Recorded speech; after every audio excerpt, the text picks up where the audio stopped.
नमस्कार दोस्तों, आज फिर से मैं आप सभी के सामने अपनी एक लिखी हुई कविता मेरे सपनों का जीवन सुना रहा हूं।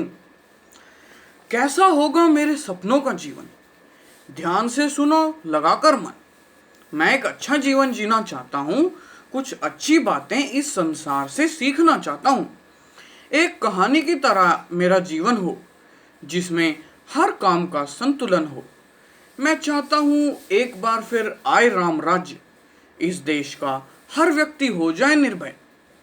हमारे धन धान्य सब कुछ मिले अक्षय, हर जगह है गूंजे हमारे भारत देश की जय। एक बार फिर कृष्ण आकर सब संकट हरें, इस देश से हर कंस, जरासंध और शिशुपाल का नाश करें। ये मतलब इनसे मेरा तात्पर्य बुराई से है, क्योंकि ये तीनों ही लगभग बुराई के सूचक थे। और कंस और शिशुपाल ये दोनों तो खैर उसके जय और विजय के तीसरे जन्म के पाठ थे, जो कि विष्णु के द्वारपाल थे जय और विजय, और इनको एक ऋषि शाप से असुर योनि में जन्म लेना था। तो कंस और शिशुपाल का इनका एक तीसरा जन्म था। पहला हिरण्यकश्यप हिरण्याक्ष और दूसरा कुंभकर्ण और रावण के रूप में ये जन्मे थे, तीसरे में ये कंस और शिशुपाल थे। तो इसीलिए ये बुराई के सूचक हैं, तो मतलब बुराई का नाश करें, अधर्म का नाश कर धर्म की स्थापना करें, ताकि हम सब एक बार फिर कृष्ण की वंदना करें।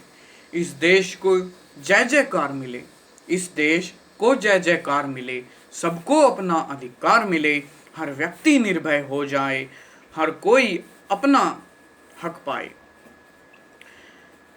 देश उच्च शिखर पर चढ़े और सोने की चिड़िया बन जाए, हर कार्य में एक बार फिर हम सब लोगों से तेज हो जाएं, हमारा देश एक बार फिर से विश्व गुरु कहलाए।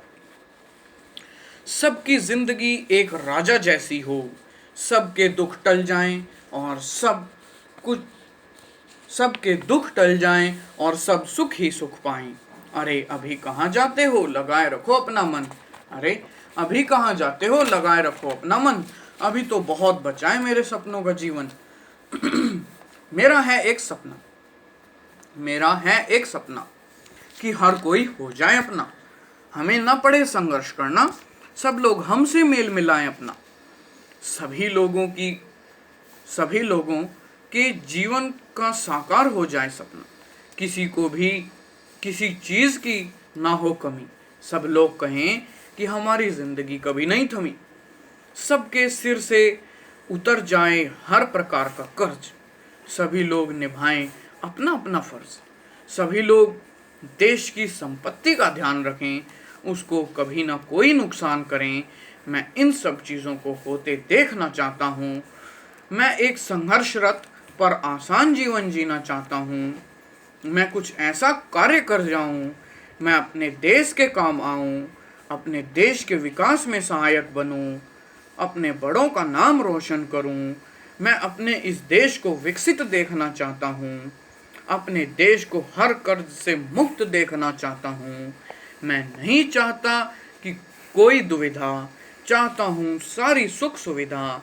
मुझे नहीं होना कभी तंग, ऐसा काम करूँ कि लोग रह जाएं दंग। मैं कभी किसी की परेशानी नहीं चाहता, किसी भी काम में आनाकानी नहीं चाहता। यानी जो लोग मना कर देते हैं कभी कभार कि नहीं यार मैं ये काम नहीं करूँगा, ऐसे। तो किसी व्यक्ति की मैं नई दुखद कहानी नहीं चाहता।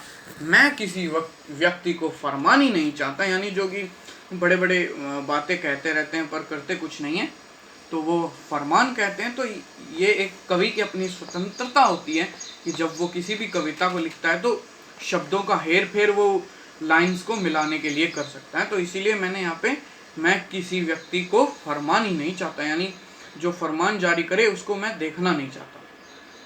मैं हर व्यक्ति को उसके जीवन से सुखी देखना चाहता हूँ। मैं आते जाते के चेहरे पर खुशी देखना चाहता हूँ। मैं ये चाहता हूँ कि हर व्यक्ति अपने जीवन से संतुष्ट हो।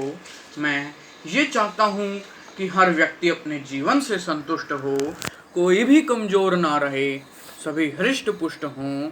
जब मैं बुजुर्ग हो जाऊँ तो अपना पूरा ऐशो आराम पाऊँ, और जब उत्तम लोकों में जाऊँ तो वैकुंठ लोक को पाऊं, विष्णु जी के जब सामने जाऊं, निश्चल भक्ति का ज्ञान मैं पाऊं, भक्ति के उत्तम फल को पाऊं, कड़ी से कड़ी परीक्षा में सफल हो जाऊं, सब लोगों पर हुक्म चलाऊं, अंत में देवताओं का राज्य पाऊं।